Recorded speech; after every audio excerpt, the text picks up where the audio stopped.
Oh my God, that's the stupidest thing I've ever heard. I eat one piece of steak and then bam, I go bonkers. Welcome to Watch Mojo, and today we're counting down our picks for the top 10 things you missed in Moon Knight Episode 2. Where are we going? Where the hell do you think? For this list, we're looking at the best Easter eggs and references in the second episode of the lunar-themed show. If you haven't caught up on the series to this point, beware of spoilers ahead. What was your favorite scene in this week's episode? And did you catch the QR code in the storage facility that gives you a link that takes you to a comic? Let us know in the comments below. Number 10. Multiple Werewolf by Night Easter eggs. Jackal! For the second episode in a row, Moon Knight found himself battling a dangerous canine enemy. This blatant reference to the lunar vigilante's history of fighting werewolf by night isn't the only hint at the Claude character. The QR code we mentioned earlier will show you to Werewolf by Night issue number 33. Another sneaky reference is hidden right in the middle of Moon Knight's Jackal battle. Come on, that's right, come on. Ooh, looky here.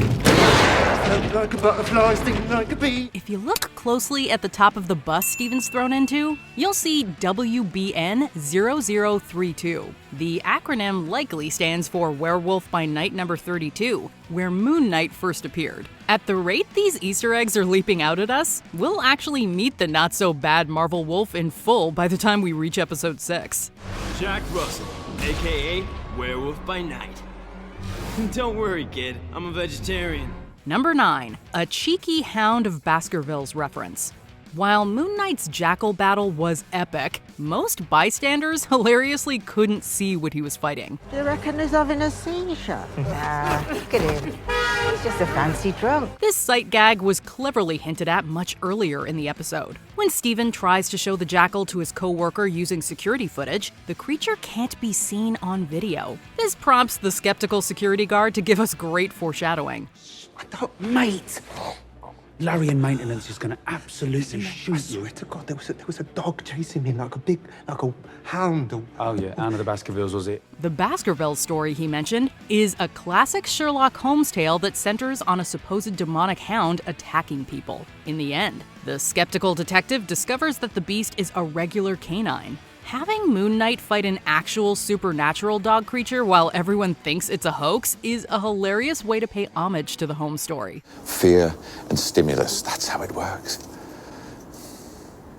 But there never was any monster. Number 8. Layla seemingly replaces another Moon Knight mainstay. Summon the suit. Summon the suit? What are you saying? The suit. The suit? Then keep this safe. So be it. Let's go, let's go. It didn't take long for the instantly fierce and quick-thinking Layla to become one of our new favorite characters on the show. Her willingness to dive into danger and resourcefulness make her a pretty good ally for Moon Knight. Outside of the battlefield, Layla's marriage to Marc was both a great story development and basically confirmation that she's replacing a comic character. This is what you wanted. Have a look here. After everything, you told me that we needed to move on.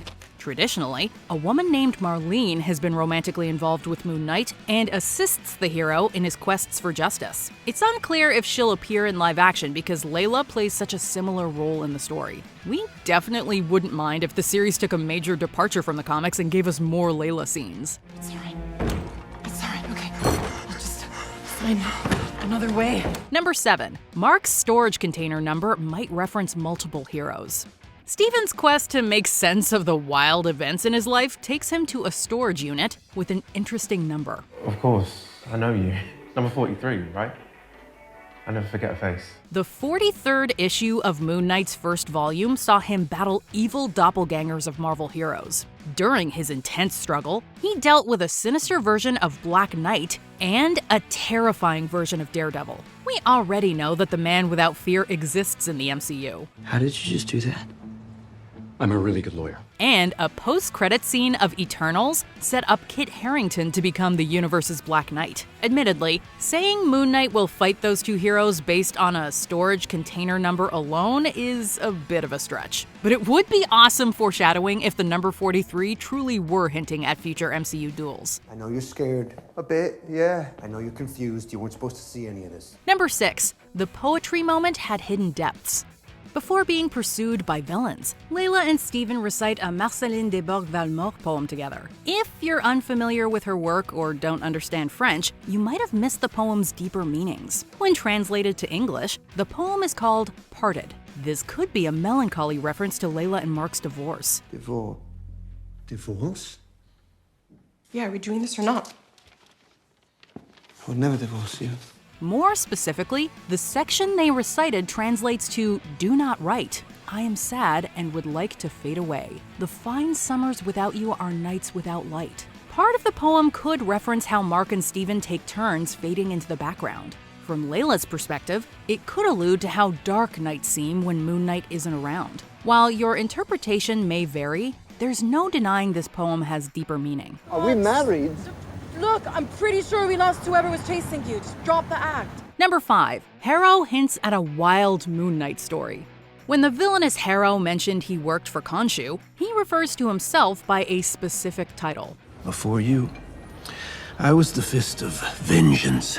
While it sounds like he's poking fun at the mantle, the antagonist also referenced a real comic plot point. There was a storyline where Moon Knight took other people's superpowers. After Moon Knight steals Ghost Rider's abilities, he refers to himself as the Fist of Vengeance. A combination of spiritual flames and other powers help him become strong enough to subdue incredibly formidable heroes like Captain Marvel. We don't know what would have to happen for a live-action Moon Knight to get Ghost Rider powers. But if he did, we hope Oscar Isaac transforms into the Fist of Vengeance the same way Nicolas Cage became the fiery hero. All right, if you don't tell me what I want to know, I'm gonna let him out.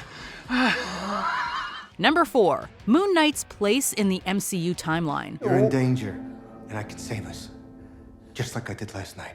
But I can't have you interfering in what I have left to do. A blink and you'll miss it moment gave us a huge hint at when Moon Knight takes place in the larger Marvel universe. During the episode, we see a bus with a banner for the Global Repatriation Council, or GRC for short. GRC, the Global Repatriation Council. Reset, restore, rebuild. This organization notably essentially tried to solve all the complex issues that arose when the people Thanos snapped away in 2018 returned 5 years later. The GRC played a huge role in the events of The Falcon and the Winter Soldier. Since that series takes place post-snap, the events of Moon Knight must take place in the year 2023 or beyond. We wonder if Steven caught the new Captain America's debut on TV. If you could remember what it was like to be helpless and face a force so powerful it could erase half the planet, you would know that you're about to have the exact same impact. Number 3. Another Scarab got Moon Knight in trouble with Kang the Conqueror. The Scarab pointing to Amatu Shakti? What we fought side by side for. No. This whole one-man show is just what, so that you can keep it for yourself? Ever since Moon Knight got his hands on a vital scarab, Harrow has relentlessly tried to get it back. Although the villain's pursuit has made Steven's life chaotic, things could have been much worse. The comics feature a scarab that helps its user manipulate time itself. When Kang tried to acquire that beetle and 2 other temporal items, Moon Knight defied the villain. The hero eventually teamed up with a group of lunar heroes across time to defeat Kang. Fortunately for Steven, the scarab has a completely different purpose in live action. That scarab functions as a kind of compass, leading us to Amit's tomb. She's out there, waiting, longing to be freed. While he doesn't have to worry about Kang, yet, Moon Knight still has to stop Harrow's plots for the Golden Beetle. Sorry, if Amit judges people pre-evil, like before the fact, then isn't she judging an innocent person? I mean, a thought can't be evil, can it? Number 2. Introducing Mr. Knight. One of the best moments of this week's episode came when Steven suited up for the first time. While he doesn't give the sleek white suit and mask combo a name, Fans refer to this look as Mr. Knight. Where is the scarab? Scarabs. Oh, what's this? What is that pose for? Pretty cool, actually. When dressed in this outfit, the lunar hero is incredibly observant, has a hard edge, and tends to maintain a good relationship with law enforcement. All of those characteristics make Mr. Knight into one of the most interesting sides of the character to deal with. It also makes it a bit odd to see Steven's goofy personality behind the mask. Since this persona was added to episode 2's credits, this probably isn't the last we've seen of Mr. Knight. Give me control, Steven. You can't handle this. I think I can. Before we continue, be sure to subscribe to our channel and ring the bell to get notified about our latest videos. You have the option to be notified for occasional videos or all of them. If you're on your phone, make sure you go into your settings and switch on notifications. Number 1. Marc's passport has a Spider-Verse Easter egg. Oh my God. After Steven finds Marc's passport, we notice that it was issued to him on December 14th, 2018. Since it looked like the snap happened before winter 2018, this could possibly hint that Marc survived the blip. The passport issue date has more concrete ties to Miles Morales. Spider-Man Into the Spider-Verse was widely released in the US on December 14th, 2018. As an added bonus, Oscar Isaac had a small voice role in the film as Miguel O'Hara. But you could be the first person to make an autonomous multiverse jump. Or the last. Okay, so we're just gonna roll the dice on this? Sneaking the date on the passport was a great way to reference that the actor has 2 major Marvel roles. We can't wait for Isaac to reprise his role in the Spider-Verse sequel. Until then, we'll watch Moon Knight point us to more pop culture references. She said I needed a suit. Yeah, the ceremonial armor from Concha's temple, not Psycho Colonel Sanders. Do you agree with our picks? Check out this other recent clip from WatchMojo, and be sure to subscribe and ring the bell to be notified about our latest videos.